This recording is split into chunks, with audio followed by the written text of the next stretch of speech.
Gus, my friend, how are you? Excellent. Well, thanks, Chris. Doing well. Yes, good. I wish I had some really fancy introduction about us, but the truth is we met in the pub over beers and wines, isn't it? Yeah, that's actually straight to the point. Yeah. You're my only friend that's a psychologist, do you know that? Oh, really? Well, maybe you could use a few more. I think so. I think the rest avoid me for some reason. I'm not sure what it was. We'll dive into that for sure. So we were at the pub the other night, you and I, and I'm not a psychologist, but you are.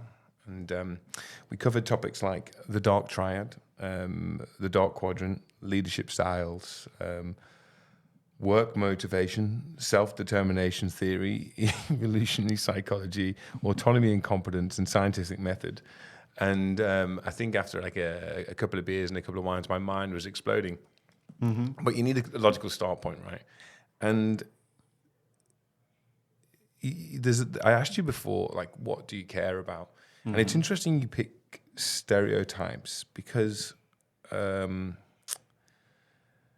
stereotypes, preconceptions, and the way that we learn is something that's really on my mind. That I actually think I've been falsely judged for those things, for perception of me, interestingly enough, and stereotyping of me, and people observing the way that I learn. So when I asked you, like, what do you care about, and you picked that, I was like, man, that's a good topic. And against the context of how people deal with knowing that they are being stereotyped, and they know that they get preconception and there's preconceptions about them, and how they just let that go with their ego. Because I've got to be honest, it really upsets me. Yeah. And it, and there are some truths in the way that I am. I understand, but anyway, let's start there. For sure. Stereotypes, preconceptions, the way we learn, and you being my only psychologist friend.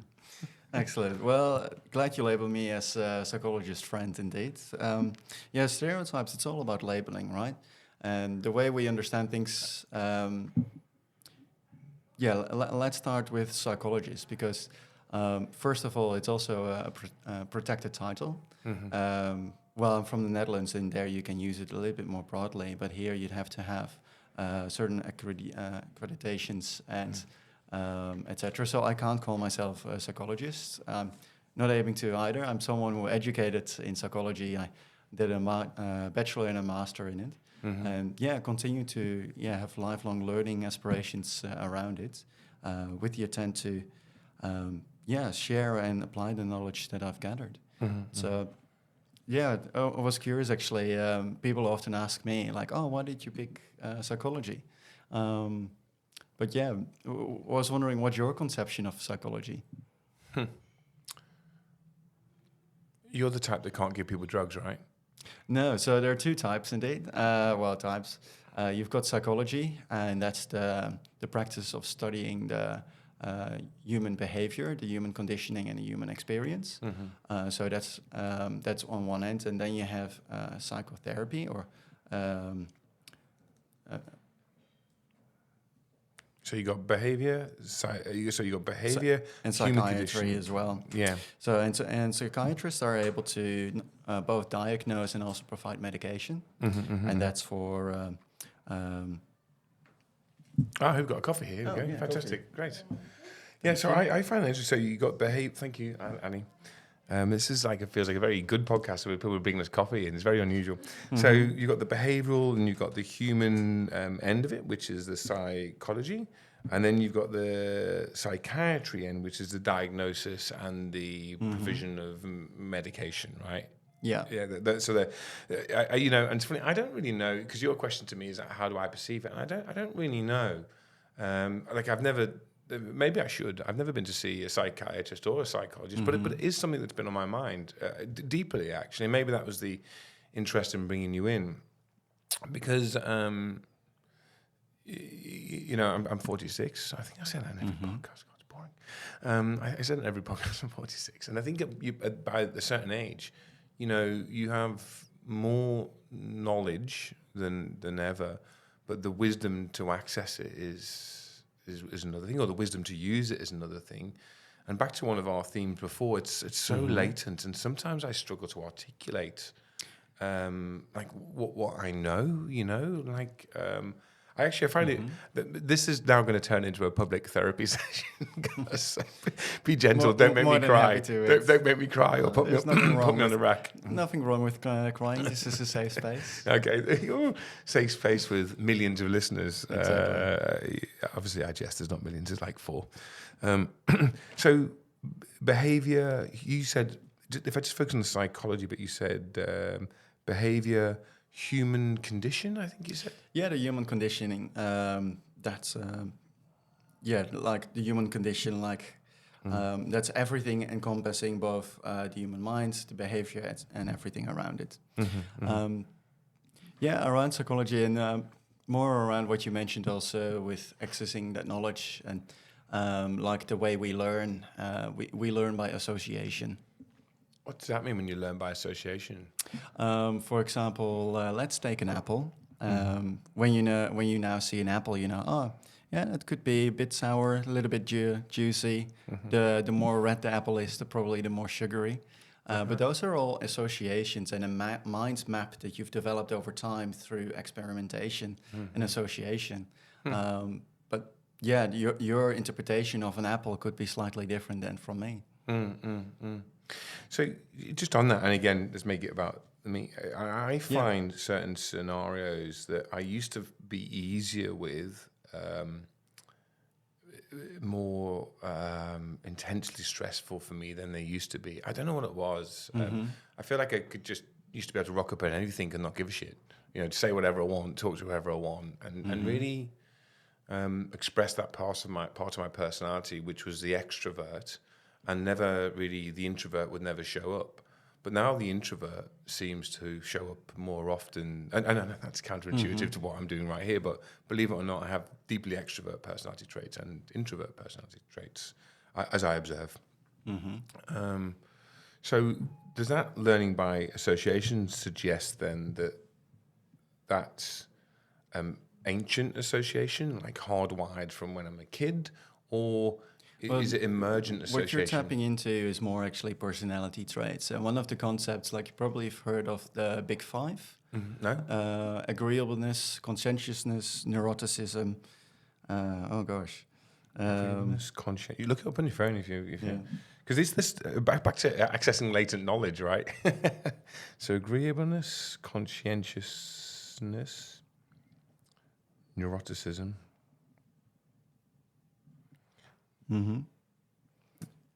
This is the stuff that... And openness to new experiences and conscientiousness. So agreeableness, conscientiousness, neuroticism, and openness to new experiences. And what's the fifth one? Or is there 4? Extroversion versus introversion. Okay, right.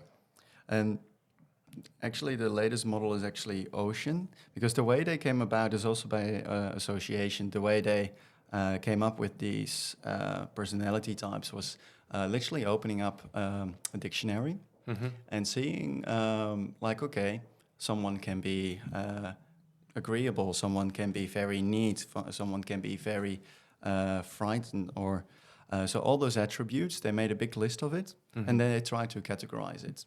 So that's done through statistical means called a factor analysis. But there's more ways to describe personality than just an attribute. So they later expanded, and I think Dick Barrett's former professor of mine took the lead, was one of the authors that took the lead on that.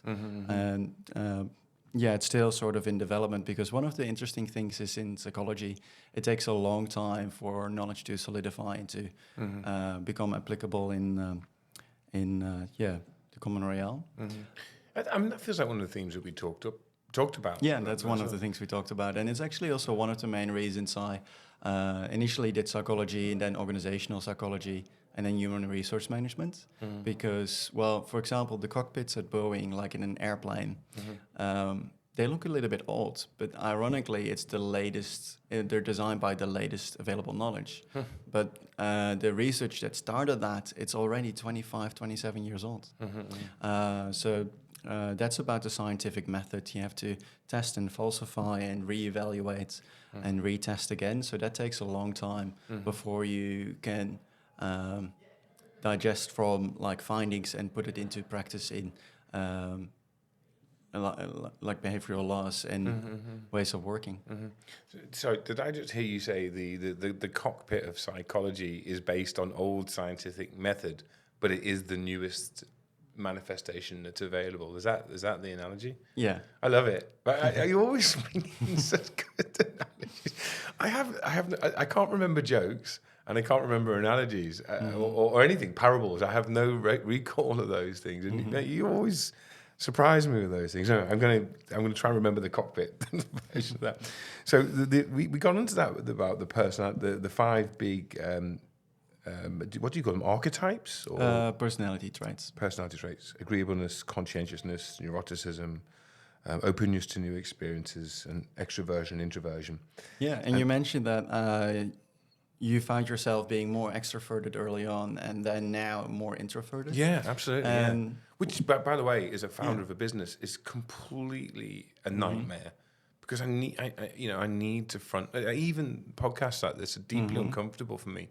But I'm forcing myself to do these things because it forces my mind to slow down and reform pathways and just, think differently. And that's the major thing I've gotten out of these, right? So it's in a way of me, it's like immersion therapy or logarithmic therapy. I'm putting myself in the position of stress, knowing that my introverted self wants to run away from these things.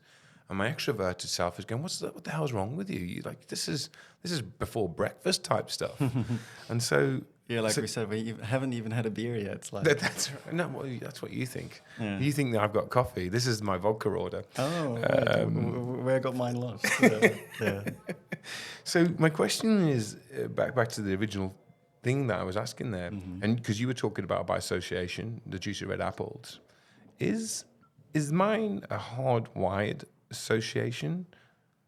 So is that hardwired the way that I behave, or is it that over time I've learned those associations and my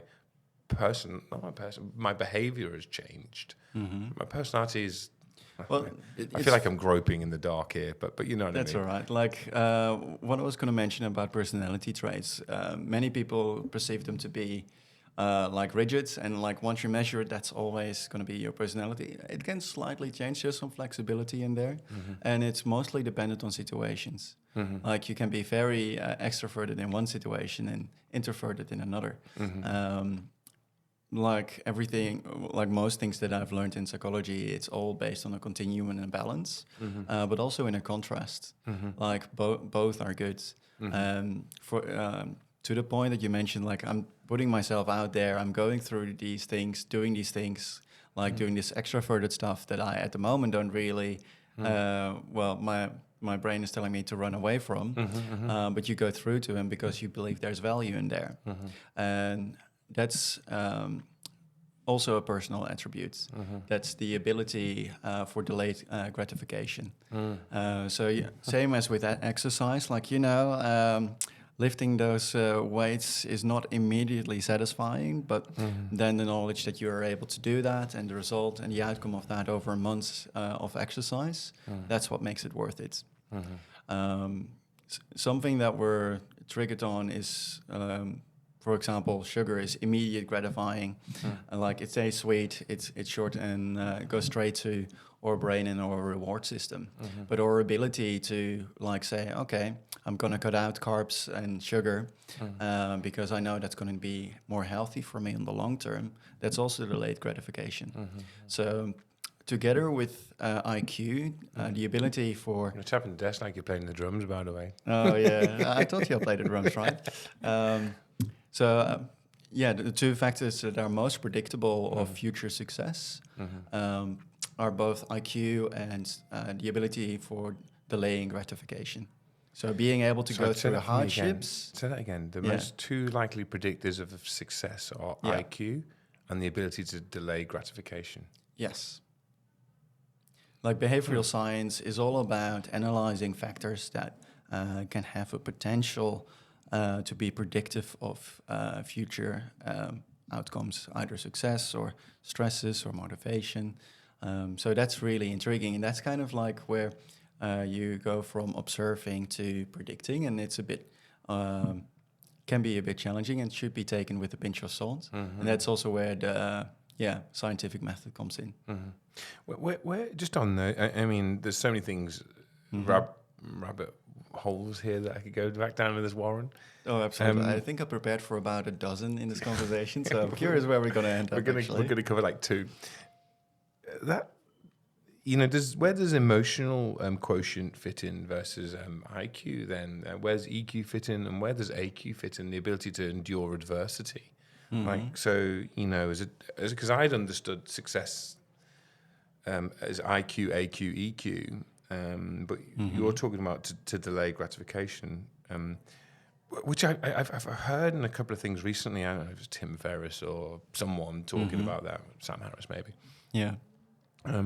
So where does EQ fit in those 2 things? Well, I'll do so with a bit of another analogy, like Olympic athletes. Which obviously I'm not anymore. Not, oh well, that's surprising. But anyways, so they did a lot of studies on Olympic athletes because, of course, they're seen as the biggest performers in life, and they always seem so positive. They seem very positively minded, and even though they face so many hardships, so psychologists were intrigued and they started researching this. That positive attitude is not only a consequence, it's a key contributor to their success. Because if you look at someone's career, someone who has won an Olympic medal has competed in the most matches and is actually the one who's most likely to have lost the most often. So to become an Olympic star, you'd have to be able to be willing to lose more than anyone else or lose more often than anyone else. So how do you manage that emotionally? Like if you, it's great. Well, we're always aiming for the first place, right? But what about third? Or what if you have a bad day? Or whatever's lives, anything can happen. So how do you deal with that situation where you train so hard and you just missed it, for example? So those athletes have developed a way to manage their emotions, to have a very, to process them differently than most people do. So what's interesting is that as we age, we also tend to process information as more positive. But athletes tend to do this as well. At an earlier age. They teach themselves as well to think more positively. And the research that they did was exposing either a control group and athletes to very traumatic imagery, and then asking them, okay, and then measuring how they feel after. And the third question is like, okay, how did you perceive those images? So, and in this. And what came up was that they tend to spin it into a positive narrative that's constructive for them. Positive, not delusional. Not delusional, no, exactly.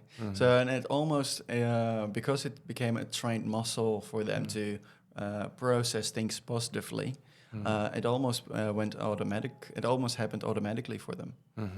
And that's what kept them going. Do you think, I'm just going to circle around this a couple of times, because I want to come back to that. So my question was, where does EQ fit in? Yes. And by what you, and then just for those athletes, for example, that doesn't necessarily talk about IQ. What it does talk about is adversity and being able to deal with adversity and spin it in a way, in a non-delusional way, to be positive or... So from glass half full comes from a psychology perspective, emotions, scientific and emotions, the 2 aspects that can be almost opposites. Like you have the hard experimental data, etc., and then emotions would seem very soft. So even over time, when you're looking at the history of psychology, psychologists have been a bit careful with studying that, but now that's becoming more and more open. And one psychologist I like to reference is Nicole LePera. Nicole LePera? Yes. Okay. She's wrote a book doing how to do the work, and that taps back into that emotional aspect, because what has happened over the years, and also what a lot of people do for themselves, is over-intellectualizing emotions.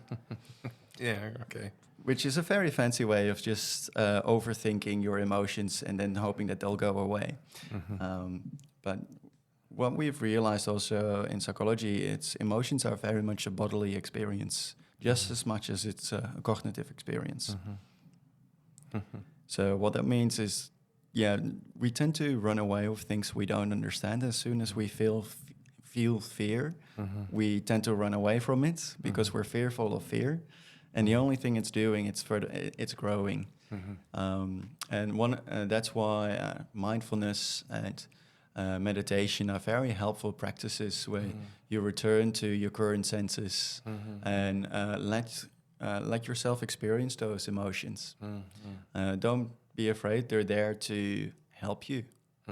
They're coming from within you, and that's that emotional intelligence that you were speaking to, and being aware of your emotions, how they affect your thinking, and accepting them and being open to them are key factors in also success, like Brené Brown also highlighted. I'm sure you've heard of her as well. I have, yeah. I'm going to come back to just repeating a couple of themes to make sure I understood them. And, you know, I think you said at the beginning of this, everything you say here is medical advice. Is that correct? That's the complete opposite, but thank you so much. Everything I share is a personal opinion as well as... Just want to make sure that disclaimer's in there, but said in my style. Okay, nothing here is medical advice.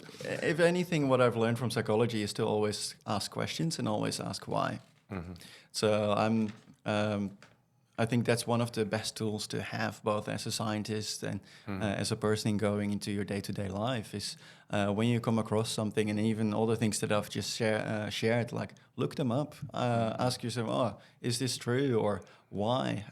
Because that's been a key driver for me, my curiosity to also join you in a podcast, not knowing what it's going to be about. It's like you end up with, stepping into amazing learning experience, and that's where the positive mindset comes in. Like instead of being fearful, be curious. Like you're never. We'd like to. People have a need for certainty, and that is in that neuroticism aspect as well, where we talked about personality. Like a need for certainty, NFC, is a very broadly studied topic, and it's kind of like. The opposite of openness to new experiences. The more open someone is to new information, the more creative they tend to be. The more welcoming of information, the more you learn. And the better you can develop. So that's one of the things that I picked up on. And need for certainty, like people need to have a framework of understanding. Like people differ in the way that they can deal with ambiguity. And that's something that I find managers need to be very aware of. Well, I'm a recruiter, you've got a recruitment background. We need to be very open and need to be able to deal with a lot of ambiguity because you're dealing with people and you never know what you're going to meet. So that's a very important skill to have, attribute as well. It's something that you can learn and train, but you'll definitely, that's that nature-nurture component that you were alluding to before. It's always a balance of the two. And just on NFC, near for certainty. Need for certainty. Need for certainty. I can't say it. Need for certainty. Under neuroticism, one of the reasons this came up was because I posted about the dark triad recently, and then the positive attributes normally not necessarily normally associated with things that are construed as negative, like neuroticism, which isn't on the dark triad, but we'll come back to that in a second. So what is the advantages of neuroticism? How is that part of survival for humans? Well, it's about being very, very precise. What exactly do you mean? I'm joking, because these are No, it's a good question. Thank you. It's so it's about being very precise of things. Like neuroticism often viewed as very negative, but it's also related to being very analytical. And in the data and finance space, if you have a financial controller, you want them to be very, very precise about numbers, for example. And then it's a very handy attribute, but it depends on the circumstance. Like it wouldn't be great in like in a recruiter sense. Well, being very neurotic doesn't really help in being a recruiter. Yeah, most people tend to score relatively low on that, and neuroticism as well. So that's a really interesting one because it leads to some of the tensions in team performance. You know, if so I'll come to that in a second. But I was just thinking about someone that I worked with recently who was on, I think, very high on openness to new experiences. Very high, and also very agreeable. And in some lines of work, like in sales, you want enough openness to new experiences and enough agreeability, so people like them, right? But it's at what point is it too far? Because those attributes I like. I like people who are adventurous. I like them who are, you know, but I also don't want them to be sycophantic, you know, overly agreeable. I especially don't want them to be agreeable to my face and then not behind my back, you know. I know what you mean. So what you're alluding to is more so when a personality trait becomes a coping mechanism. For example, agreeableness, people-pleasing. And Nicola Barrett has recently spoke about this as well, or posted about this. And people-pleasing comes from the need to, like, when we develop as kids, especially up until the year of age 7, we are highly influenced by the environment we grow up in, more so than many people realize. And especially when let's take people pleasing as an example, that comes from a need to feel safe. Like psychological safety is a key priority for everyone, to feel safe with your family, friends, parents.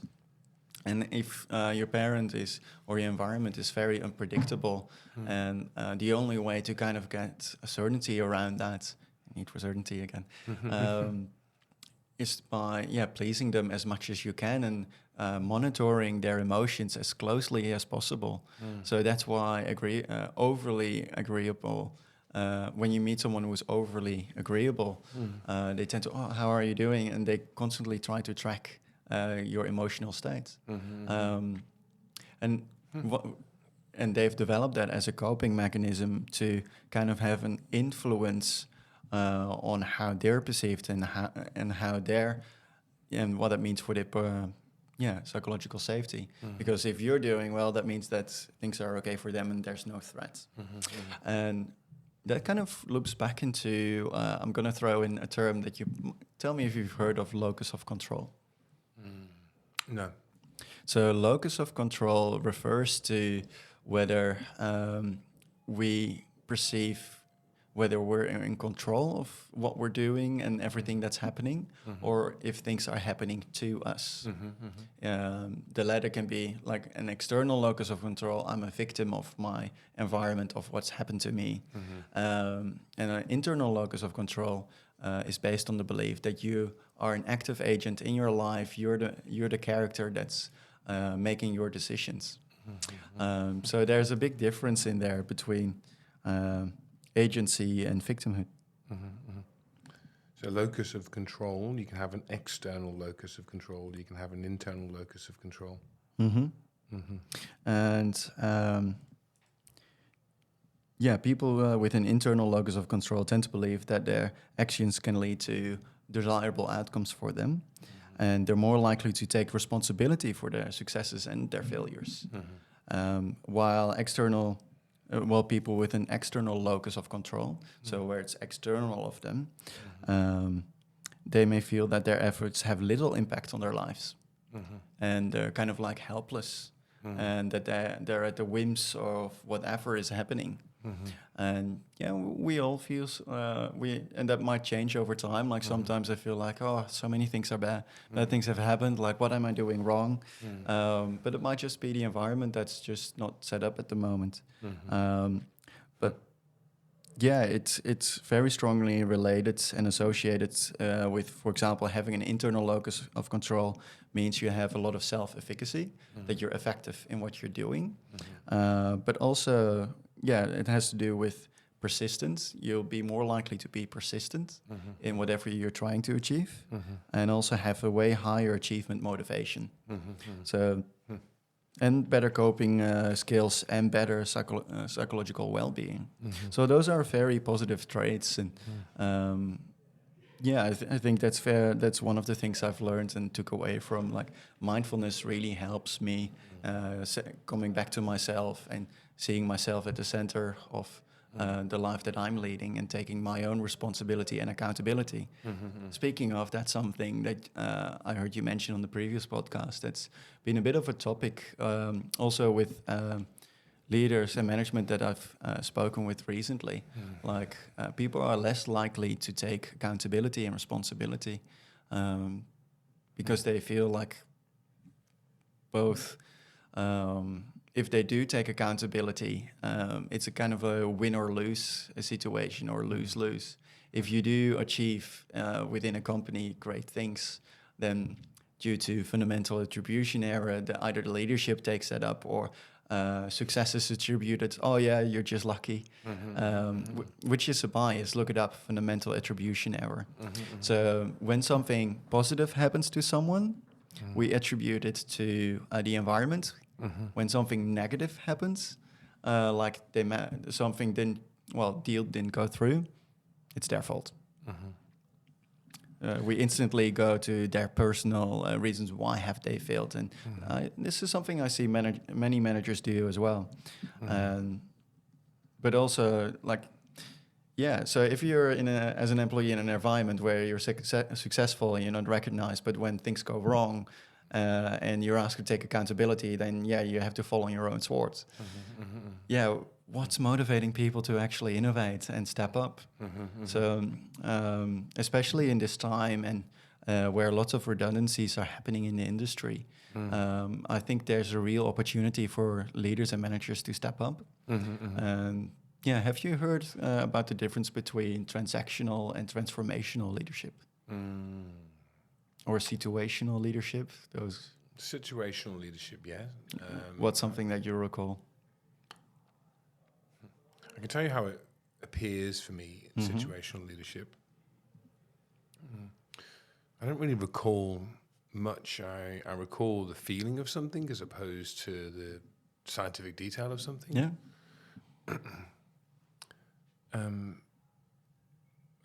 If it's about individual performance, the ability to acquire someone at top of their game and keep them at top of their game. So if it's they're the A1 performer, is almost impossible. And even if they are A1, they can degrade to a B or a C or a D in terms of their performance. And as I recall it, and that's the feeling I have. You know, companies are, we're going to go out there and get the best of everything. You know, they have to be at the apex, and that's a fantasy. And so my strong counsel is around, you know, you're living a fantasy, and you know, you even when you hire someone, you already think you're compromising, but you're not.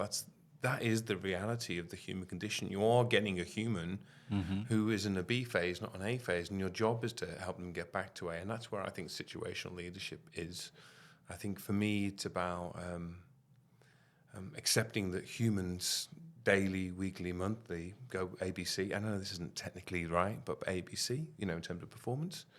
And situationally, it's having the wherewithal to apply yourself to you know, have them spend more time near the apex and near peak performance, as opposed to not. You know, I think sometimes people, when I think about, like, they not irrecoverably, but let's say irrecoverably fall off the wagon, and you know, personal and environment, you know, whether it's environmental factors that initiate the slide, and it can be that. You know, they can slide too far. You know, when I think about addiction and you know, family members of mine and friends of mine who I've seen really struggle over the years, and I can talk about addiction more easily than I can about psychological illness, because I found that another rabbit warren would go down. I'm not distinguishing addiction from psychological. Oh, yeah. So that's when I think of situational leadership. I think of that. I think it's the human condition to slide between performance and not. What I'm hearing from you earlier on is athletes can keep themselves at peak performance, one way or another. But as a leader, your job is to be able to recognize the different states that the individual is in, the human is in, and then help them get as near to their peak game as possible. Yeah, not everyone is a peak athlete, and they have those emotional coping skills. So that's where transformational leadership, like when I say, and the opposite is transactional leadership, it's in the words. So transactional leadership, I provide you with an opportunity and monies, and you're going to deliver for me. That's the very old school way of managing. And then you have transformational leadership, which tends to be a lot more charismatic and with a clear vision and a goal, but also understanding of people's emotional state and where they're in and where they're coming from, like providing that psychological safe environment for them where they can thrive. Because that's your goal as a manager and or a leader, to provide that environment where your team members can thrive in and therefore fulfill their own potential, and also for the company, of course. This is an area that I've deeply struggled with, actually. I think I would consider myself someone who's drawn to what you've labeled transformational leadership. I would never assume the ego to call myself that, but I'm drawn to that. And it means nothing. I mean, it does to me. It all depends on how you fill it in and the execution. Yeah, maybe. I mean, I consider myself good enough in the philosophy. I consider myself good enough in the execution. I'm not saying I'm an A and A and an A and A. But when you're dealing with in leadership of people who just, they really have the desire to be A. And if A is money, change the world, or personal accolade, or feeling like the top of the industry. If I think about those three archetypes, make lots of money, change the world, or make a or ego. Actually, the last one is recognition. I think those three things. I learned that from what was his job? I have to come back. I'm going to misquote it, but I learned that from someone about the three types. It doesn't matter. They have the desire for one of those three things that fulfills their need. But I find the will to do that, wanting, even if I provide the vision and the environment, and which means that it becomes a personal failing for me. And I've really struggled with this. It causes me deep anxiety where I find myself going, why? Why, if you do that and you really want it for your people, and Thunder Labs is an example of it now, right? I really mean that. I've had dozens of experiments over the past couple of years trying to bring, pay for apprenticeships, bring people through the system, give them a chance to be part of something, and not because it's an ego buildism, but because I really want that. And it's part of, I'll go back to your point here about this locus of control. This is a great cause of anxiety at this age that I'm at. I'm like, I really believe it's all in my control, my attitude and the way, I feel fully accountable.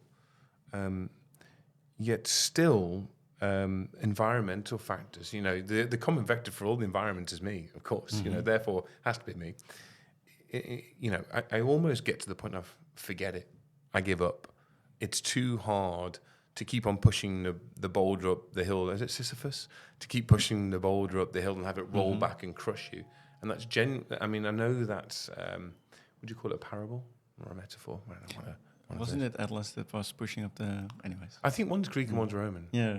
But Sisyphus, Atlas. Let's go with one of them. Yeah. I think Atlas is holding up the world. Yeah, true. Sisyphus is maybe pushing up the boulder. Exactly. And gets to the top and it rolls back and crushes him, I think. Anyway. Look at you coming up with the analogies. I think it's a parable. But anyway, so, anyway, someone more academic than me can come up with this. Yeah. But that's how I feel. And I feel, to those 2 points, You know, you asked me about situational, and it's one of the things that I struggle with. Like, it doesn't matter. You can have all the knowledge and the wisdom to execute it if you want, but if your community or your village doesn't want to rally around and follow for whatever reason, man, it is a fight to survive. Now, back to attitude. I believe I'll get there. Yeah. I believe I'll create something great. I believe it won't be me doing it. It'll be all the people I'm surrounded by. I really fundamentally believe in it. But the fight to keep on going, as I say, I sometimes go, I'm done with this. And what is it about the fight that makes you say that? Is it because you feel the need that it needs to be perfect, or is it... Am I neurotic? No, far from. You did say you're going to ask me some questions, so fire away. Why do I feel... there are more wise words than I have on this. Just because. Like, just because. I mean, when I look around where I want to... Like, where would I want to go and work? I don't know who they are. Like, you know, I was thinking about you before. What a pain in the arse employee you would be, but in a good way.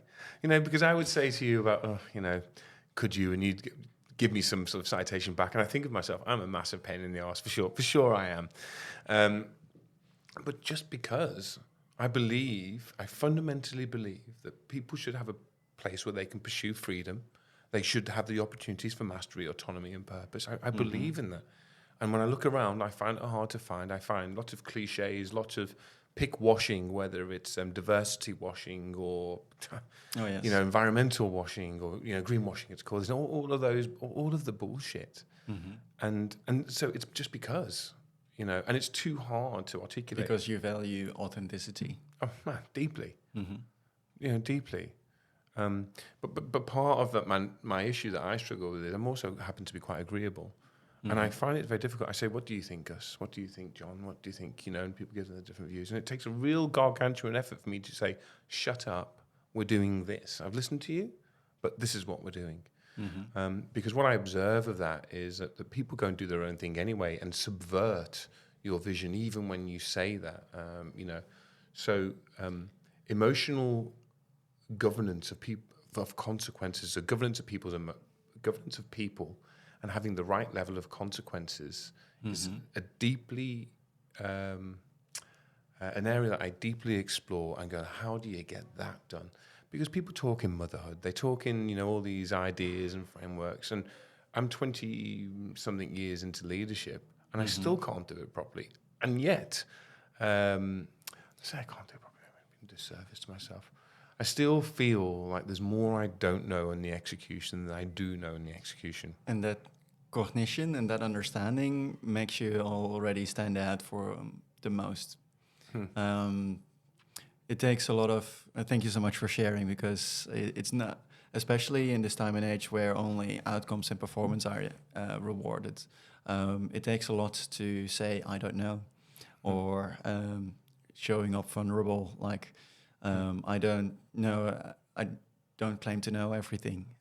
I could be very wrong in the way I'm doing it, but I doing this out of good intentions. It's really intriguing to see. The balance between trying to incorporate and being agreeable on one end with the people that you want to look after as a leader, as well as fulfilling the vision that you have for the business, which both have good goals. But where do you draw the line? And there was one article that I read, I'll reference later, and that says having a soft front and a strong spine. And another concept is having strong opinions loosely held. That's something that I live by. I'm able to, and going back to ambiguity, I'm able to handle and understand a lot of different concepts and understand parts of it, but not necessarily believe them fully, but take them as information. Like people, it's a two-way street when it comes to building a company, I think, like especially with building a team. Like people come to you because you have a vision and an idea that's rooted in authenticity. But everyone will have, like when you look at it as a Venn diagram, you have a main goal that you want to achieve, and everyone else has their personal goals and ideas. And I think one of the difficulties as a leader is to determine what's going to be the red line and what's going to be the overlap. And while we're very ready to allow others to fail and experiment, we rarely allow ourselves the same virtue. We're always we tend to be our own worst critic. Like, especially if you have a very strong internal moral compass around authenticity, you're yourself harshest critic. So one of the best ways to forward from that, and also to integrate those emotions that you're experiencing around that, is to be that friend that you are to others, by accepting, like, okay, it is hard and it's difficult to incorporate everyone's desires in that, but what's the main thing that I want to achieve, and why do I want to do that? So it's going back to the why and being curious about it, and see who's equally curious about that. And what's your thought about that? Many, and you know, that's why we're here, because I feel that we're quite aligned on those things, and it is worth the fight. You know, it's the good fight. I don't want to give up, but it can be as fundamentally debilitating as I don't want to do this today. You know, like to walk that line. And I find the appeal to having a hard front and a hard spine very attractive. Front. No, I know. A hard front. I know exactly what you mean. Because soft front, as much as I would love that to be the case, I think that people see that vulnerability, and maybe it's a guy. People assume, by the way, talking about perceptions, assume that I'm quite dominant or alpha, or, you know, whatever. It couldn't be further from the truth. There are aspects of things where I'm willing to make a decision. Of course I am. I'm willing to say, follow me and lead the path. But generally it's when no one else wants to, I notice. But I think the soft front, hard spine thing, which I know is what you said, it's not as revered as I would like it to be right now. The Brené Brown school of thinking, I mean, lead with vulnerability, and, you know, it's a war cry, I think, a rally call for certain environments, and maybe they do it better than your average leader. But I can understand why people go back to transactional leadership. Yeah. I can understand it. On the way in here, you said, "How are you going today?" And I said, "I hate everybody." Yeah, I remember. It's because I'm like, how the F do I get people just to do this? And it's not because I can't have the vision or the direction. It's just like, I'm going, okay, well, I want to hear you. And the moment you open a gap, people flood in. And the problem is, once they start expressing their opinions, it becomes subjective, not objective. So where I'm able to be objective, people say what they think, their view, and then it becomes a subjective view that they can't deviate from. And you know, this is the chat, and so hence why I think that OKR environments and KPI environments and all of those things that, you know, don't really talk to community build of, you know, true community companies. That's why they're struggling, I think, because it's really hard to do. And you can't copy anybody else's model who's done this well. No. You need it for your environment. And I love which is also why I didn't step into consultancy, because the best practice model, if anything, I've learned in psychology, and that, I mentioned before, it depends. It's very contextual, and one solution that works somewhere doesn't work elsewhere. And to what you mentioned about your employees, like having an opinion, there's a time and space for that, but there needs to be a common goal, and you're there to demonstrate that. So, that can be challenging. That's an interesting balance to kind of maybe it's next manage episode. as well. Yeah, maybe it's next episode. Exactly. We haven't got on to 9 out of 10 topics. and we've only got And we opened up 2 new ones, I believe. 5 minutes left. And there's so many things I'd like to loop back round onto. But one of them before was that, I'm not going to quote you quite right here. This is a classic psychologist question. What does my writing tell you about me? No, don't answer that. I'm not of that school of thought. Emotions are not scientific. Emotions don't fit underneath the scientific model. It's something else. They do, but... Yeah, they do. That's what... It's one of the concepts that's only been later understood. And one of the things that really drew me in, and I see a bit of a red line there, is the human-centered approach. Like psychology was seen and also taught and learned as a symptom treatment approach. Like, say, you go to the doctor, you get a diagnosis, you get a treatment. Where, one of the schools of thought that I've learned about is the humanistic psychology. Carl Rogers. He developed the person-centered approach. And that's a good thing to loop things back, because when we're talking about locus of control as well, and psychologists, who do you think is the expert in your life? Is that's never going to be someone, because you've learned so much, and if anyone knows anything about your human experience, it's you. And if anything, we should trust ourselves a little bit more. Because in the end, you can learn so much knowledge, but it's all going to depend on what your experience is. And it's a good thing to learn to follow that.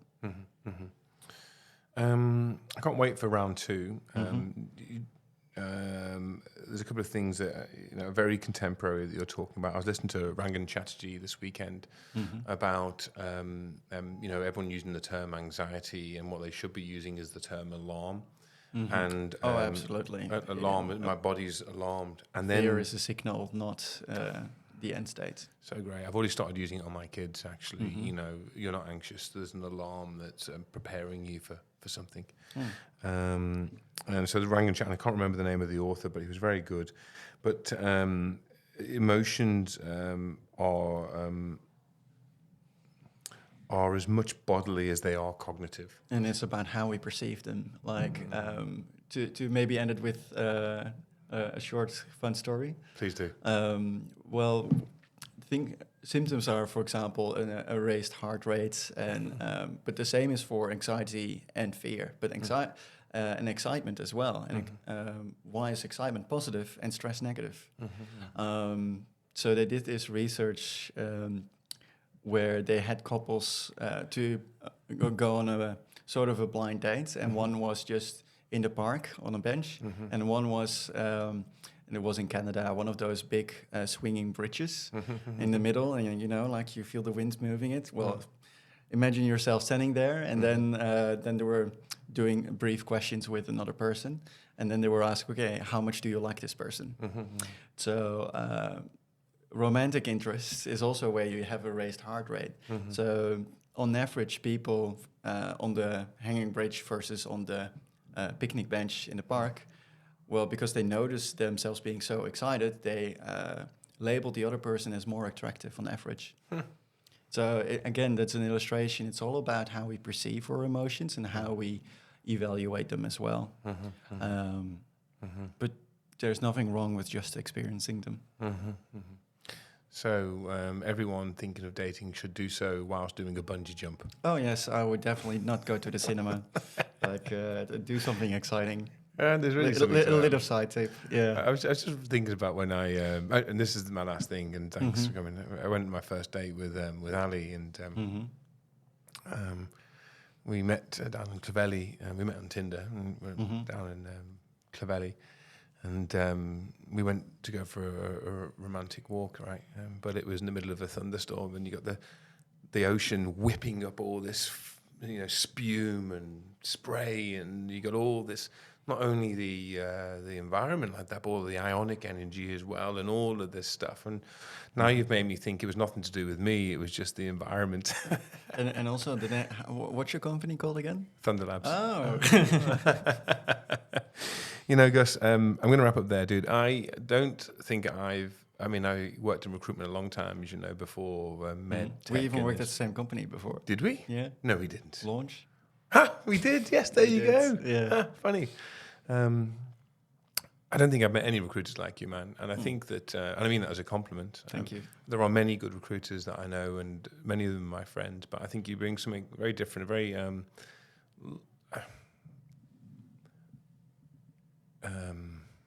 a learned approach, and a learning approach. Learned not as in you've got all the knowledge, but the learning approach, and that you're willing to take in more. And I mean that as a compliment too.